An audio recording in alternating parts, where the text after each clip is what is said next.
Tag und willkommen zu dieser neuesten Ausgabe von Tourismus Namibia. Das ist natürlich unsere wöchentliche Show, in der wir Ihnen einige Topics, also Themen bringen und dann natürlich Destinations, also Urlaubsideen, all solche verschiedene Ideen, was Sie machen können in Namibia, was zu machen ist, was man nicht machen soll.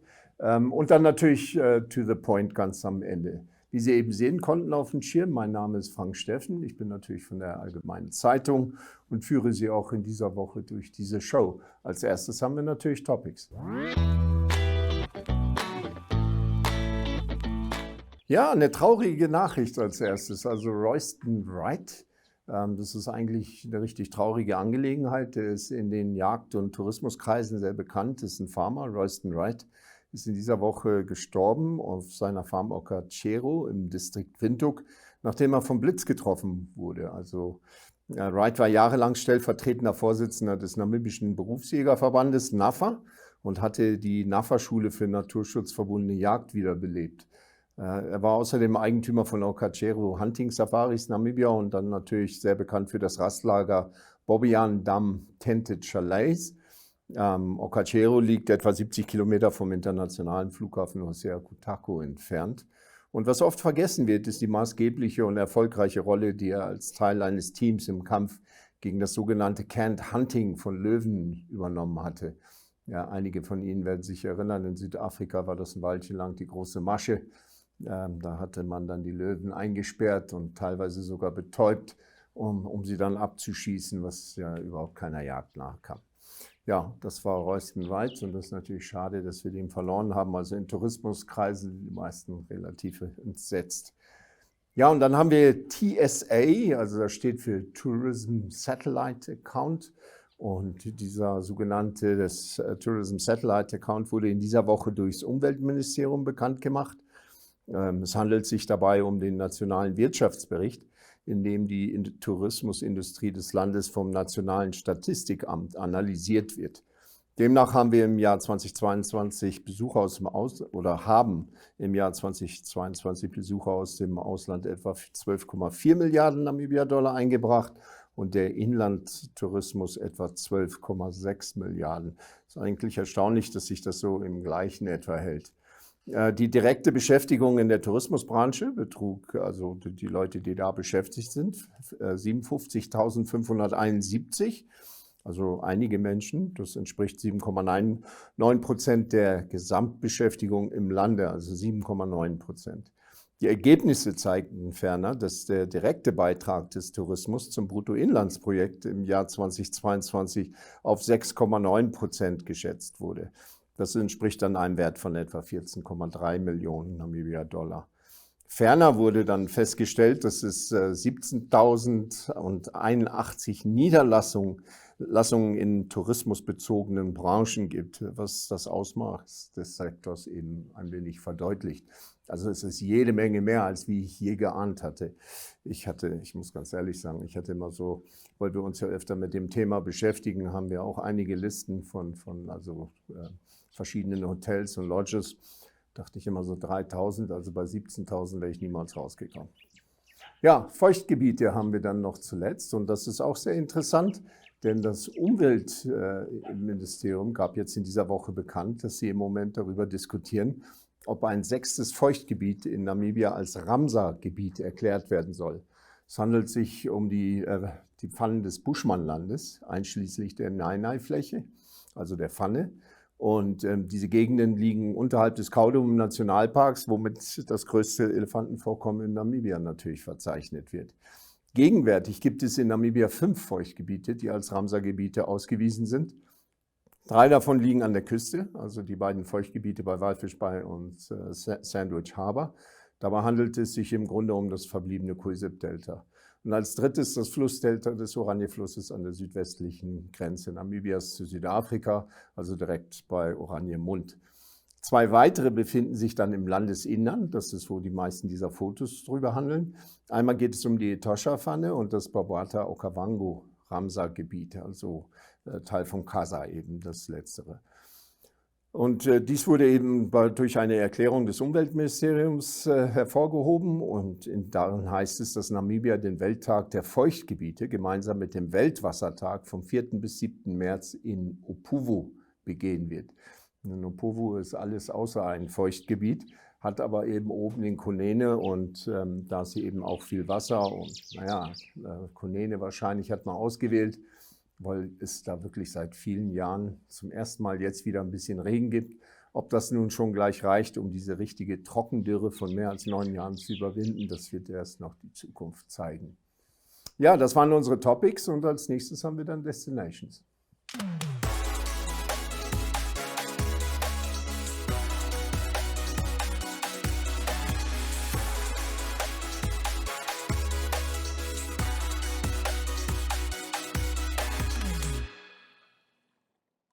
Ja, und unter Destinations gehen wir öfter ja auch mal hin und im Rahmen unseres 10 Degrees South Prinzips, wo wir eben das ganze südliche Afrika letztendlich als unsere Heimat irgendwo sehen, haben wir diesmal die Victoriafälle mit dabei. Und zwar ist unsere Kollegin Sherin Hoff mit ihrer Familie im Dezember vom Windhoek aus an die Victoriafälle gefahren. Hier kann man es sehen, man kann es über Namibia und den alten Caprivi-Streifen bzw. Sambesi-Region machen oder man kann einfach rausfahren Richtung Gobabis.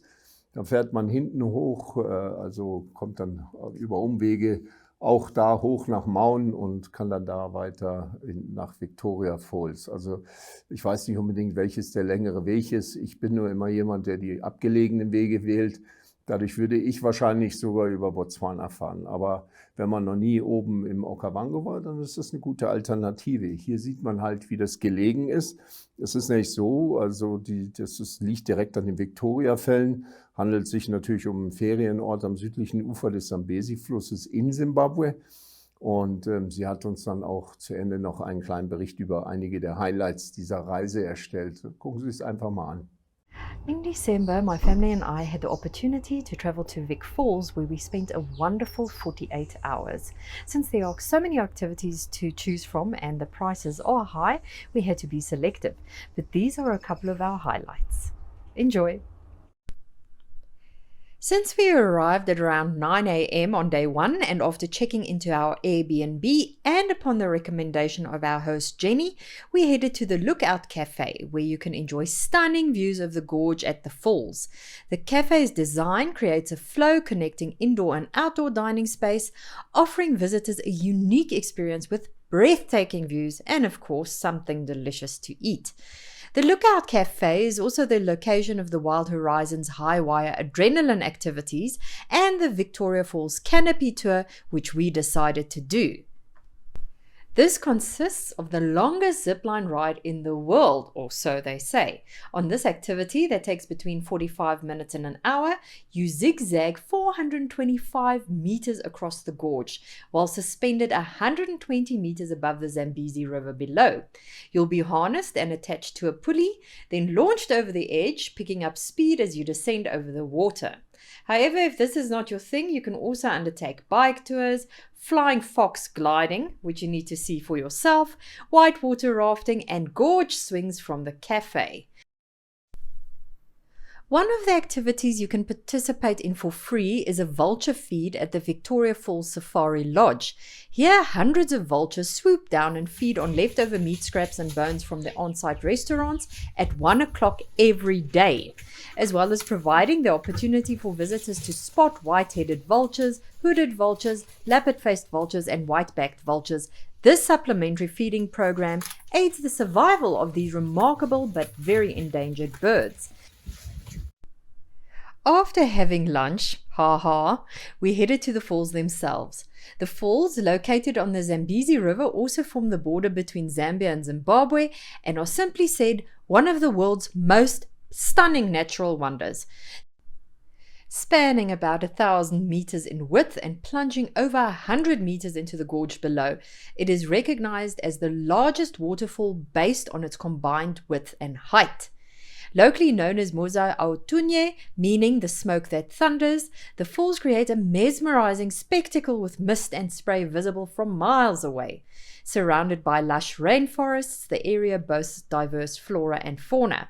Victoria Falls is also a UNESCO World Heritage Site and a popular destination for its awe-inspiring beauty and adventure activities. Finally, to end our day of adventure, we headed to dinner at the River Brewing Company, which is, well, more than just a brewery.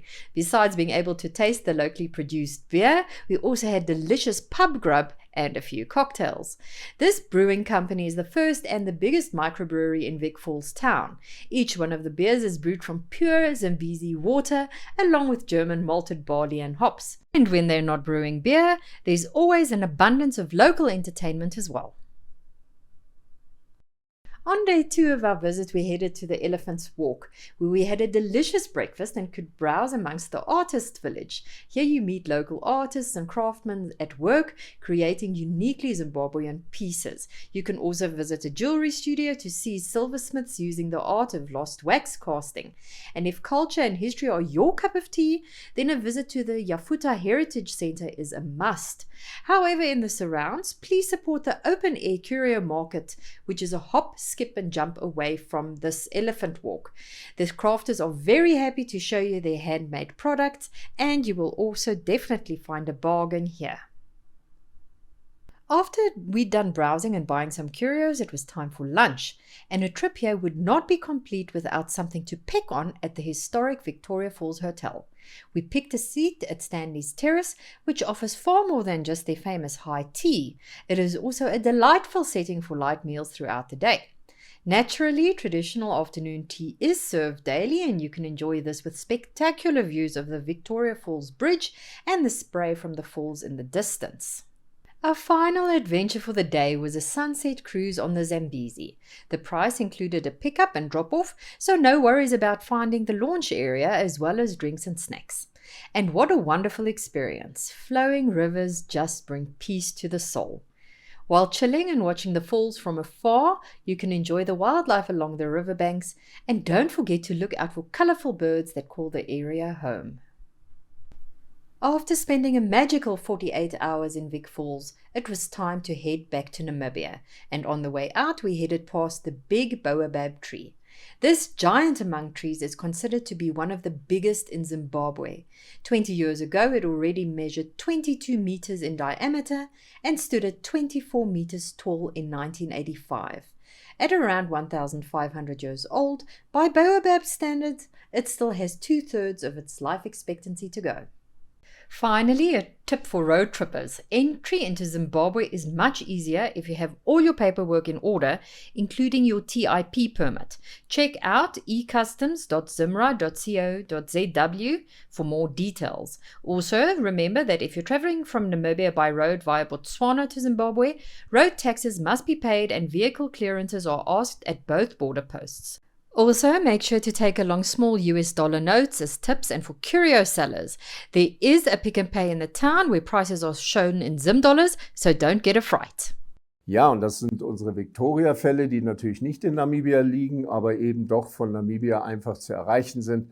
Und ob man nun da anfängt und runter nach Windhoek fährt oder andersrum, das ist dann eigentlich gleichbleibend. Das ist eine super interessante Strecke, ob man nun über den Caprivi fährt oder ob man durch Botswana fährt. Man kann ja hin den einen Weg und zurück den anderen Weg, was immer. Es gibt so viele Möglichkeiten. Kommt auch ein bisschen auf die Regenzeit drauf an. In Botswana sind manchmal die Straßen dann überflutet. Wenn der Schobel zurückdrückt, dann wird das alles ein bisschen schwieriger. Ja, und dann haben wir als zweites das Urban Pod mit dabei. Und das Urban Pod ist ein Teil der Hotelanlage am Weinberg in Windhoek. Ich muss ehrlich sein, ich musste erstmal auflesen, wie man Urban Pod überhaupt übersetzen soll. Und war dann angenehm überrascht, einen deutschen Ausdruck zu finden, der sich nennt Kapselhotel. Das war mir gar nicht im Klaren darüber, dass es so einen Ausdruck gibt. In diesem Falle handelt es sich um einen exklusiven Zufluchtsort. Das Ganze ist ja in Klein-Windhoek gelegen. Und es ist halt ein Ort für den anspruchsvollen Reisenden oder Geschäftsmann mit einem unvergleichlichen Angebot, wie sie das ausdrücken, also vom Urban Pod aus. Das ist im Prinzip eine Luxusvilla, bietet eine ruhige Zuflucht vor dem hektischen Stadtleben und gewährleistet gleichzeitig die Nähe zum Geschäftszentrum der Hauptstadt. Also denn so weit ist es ja dann nicht. Jo-Marie Skrever, die Pressebeauftragte, nahm uns eben mal mit auf einen Rundgang. This was a recent project that was just launched in September, and the one inspired behind this is our collection manager, Miss Janet Wilson-Moore. At the current moment, we are just running educationals, of which we're trying to familiarize our corporate clients, such as Sense of Africa, Ultimate, as well as ATI, just to name a few. In the long run, or the time to come, we are definitely still hoping to get more clients and make this known to the public for this beautiful beauty. With this pod, we have a designated concierge, which is Jennifer Nakapunda, that will be running through all the reservations, as well as our team that will definitely assist you in any queries. For this, we do also have turn down at 6 p.m. sharp, just in case the guest might need one or two. Furthermore, with this pod, we really like to show out anyone in the hospitality industry that we are here just to be at your service and serve at anything at your feet. So if you'd like to really live a life of great leisure, trust me, if you have a Gondwana card, or if you really want to have the upmarket of executive treatment, please to feel free and book this villa.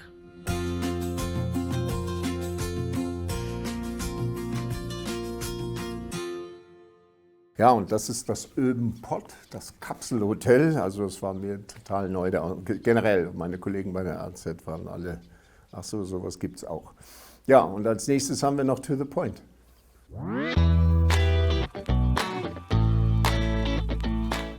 Ja, dann haben wir Fly Namibia diesmal mit dabei. Und zwar hat der Geschäftsführer von Fly Namibia, also André Campion, bekannt gegeben, dass Fly Namibia ist ja eine lokale Fluggesellschaft, die durch ein Joint Venture zwischen namibischen Firmen und dem südafrikanischen Konzern Airlink betrieben wird. Die haben eben vor, Flüge zu den Victoriafällen in Simbabwe und nach Maun in Botswana aufzunehmen, wo wir ja gerade drüber sprachen. So, und die Planung kommt gut voran, somit dürfte es also auch demnächst klappen. Campion sprach auch über seine Erwartung für 2024. Und glaubt, dass es ein gutes Jahr für den Tourismussektor wird. Aber wie gesagt, wir haben die Videoaufnahme mit dabei. Gucken Sie sich die kurz an. Welcome to Tourismus, Mr. Campion. How are you? Very well, thank you for the opportunity. And before we start, I'd just like to wish you and the Fly Namibia team a happy new year. Thank you very much. The same to you. Mr. Campion, last year there was a conference, an aviation conference, where the planned routes, the planned launch of services to Victoria Falls and other destinations were under consideration. Just want to find out, get an update on that, and find out what is happening in the background. Okay, thanks. It took quite some time to get all the necessary approvals and arrangements in place, but Vic Falls will start on the 4th of April. It's a seasonal route. We'll fly it on Tuesdays, Thursdays, and Saturdays, and we will fly that until the end of November, and we'll repeat that annually during the high season. Maun, we are starting on the 3rd of July, which will then fly until the end of October, and that will be done on Wednesdays, Fridays, and Sundays. Are there any other routes under consideration that Fly Namibia is looking at, either domestically or within the Southern African region? Luanda is on the cards. We've done a lot of work on it already. We're still waiting for the very final approval to come through, but that's most definitely the next route that we're looking at.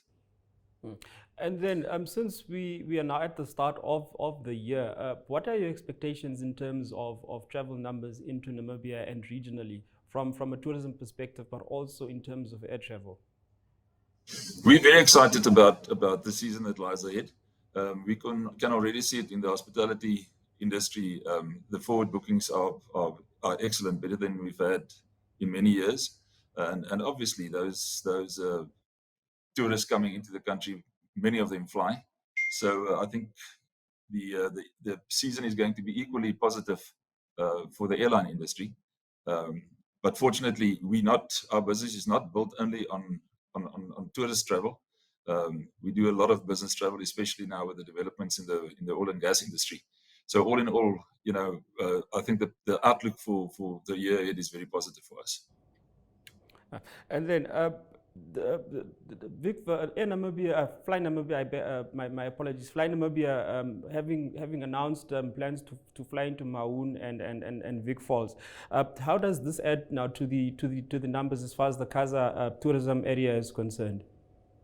It will have a hugely positive contribution. I mean, it's been more than a decade since there was a scheduled service between Maun and Windhoek, and with the connectivity of Discovery's flights and also the regional flights coming into Windhoek, there's now a direct link to Maun. Maun is in one of the tourism hotspots in southern Africa at the moment. So I think it's going to the service is going to have a very positive impact on the whole region, especially given the connectivity that is now being developed through Ziakutaku. We are very anxious to link Katima Mulilo with both Maun and Vic Falls on a scheduled air service basis. Unfortunately, due to the status of the Katima Mulilo airport at this stage, it's not possible. But we know that the Namibian Airports Company has expansions at Katima Mulilo in mind, and hopefully that's going to happen sooner rather than later, which will allow us to then link Maun and Vic Falls on a scheduled basis with Katima Mulilo, which will have an even greater impact on tourism in the region. And then, Mr. Kompion, we know that Fly Namibia had the Windhoek Walfish Bay link, and then it was subsequently cancelled. And I believe, but I'm speaking under correction, that this route pairs with Landwirts. How has its performance been? Well, Landwirts and Oraniemund are both really built on the oil and gas industry, and we get huge support from Total Energies and Shell on those routes, and that make those routes viable. What we have implemented is a Walvis Bay Ziakutaku link, which will start from April, connecting incoming passengers into Walvis Bay long-haul flights with Walvis Bay. We believe that that's feasible. We have tried a number of times to revive an Eros Walvis Bay service, which was simply not profitable for us. And then lastly, Mr. Kompion, before I let you go, there's always this talks between African states about the liberalization of air travel within the continent to ensure that there's ease of movement between the citizens of the continent. How do you see yourself as Fly Namibia aiding to this, contributing to this very ambitious goal? There's a huge misconception about the liberalization of air services in Africa. There are no impediments on any airline wanting to fly to Namibia as long as they adhere to the minimum requirements, which are safety requirements, and they apply for the rights. They can fly into Namibia, and likewise we can fly wherever we wish to once we follow the normal application procedures. So the notion that the liberalization, as they call it, will greatly contribute to air travel and make it a lot easier for passengers to travel. That's simply not true. There's a huge threat for smaller airlines like ourselves in this liberalization movement, because the drive is to allow fifth freedom traffic to be carried by foreign carriers, which means that a foreign carrier may fly into our country, drop off passengers and pick up passengers and fly into a different country than their own. Now, that was never allowed, and the danger thereof is that some of the major carriers will cherry pick the trunk routes, in our case, Windhoek Joburg and Windhoek Cape Town, which will make our operation unviable. To the extent whereby we will not be able to sustain the domestic services that we offer. Now, the big carriers are not interested in the domestic routes at all. So whether the domestic routes survive or not is none of their interest. And the end result is going to be that there will be more competition on the trunk routes, but there won't be any service on the smaller routes, which we think will be to the detriment of tourism in the country and to the whole economic development of our country. So at this stage, I don't see anything positive in this so-called liberalization drive, apart from the fact that airfares may for an interim period be decreased, but I mean it costs what it costs to fly an aircraft, and the notion that once we allow anyone to fly into our country and carry on from here on trunk routes to different destinations, that's going to drive ticket prices down, that's simply a daydream. It's not going to happen. Thank you very much for joining us on Tourismus and making the time. You're very welcome. Thank you for having me. And that wraps up this week's segment of To The Point. Ja, und das war To The Point und damit sind wir schon am Ende dieser Show angelangt. Ich hoffe, Sie ein wenig unterhalten zu können und wir sehen uns dann hoffentlich auch in einer Woche wieder, natürlich zur selben Zeit, jeden Samstagmorgen um 10 schalten wir diese Show ja frei auf unserer Facebook-Seite von Tourismus Namibia und dann gibt es ihn natürlich auch zu sehen auf NTV, also das ist ein lokaler Sender, der über DSTV eben funktioniert und GoTV. Und ja, so hat man verschiedene Möglichkeiten, sonst einfach OneUp2, da können Sie das auch einschalten. OneUp2 ist eine Internetadresse, also 1UP, also UP und 2, TWO, OneUp2 und da finden Sie alle unsere Shows, nicht nur Tourismus, sondern eben auch Sport, Nachrichten, was Sie gerade wollen und Sie können auch die älteren Shows nachsehen unter Echo. Ja, aber damit verbleibe ich und wünsche Ihnen ein schönes Wochenende, wir sehen uns in einer Woche. Tschüss.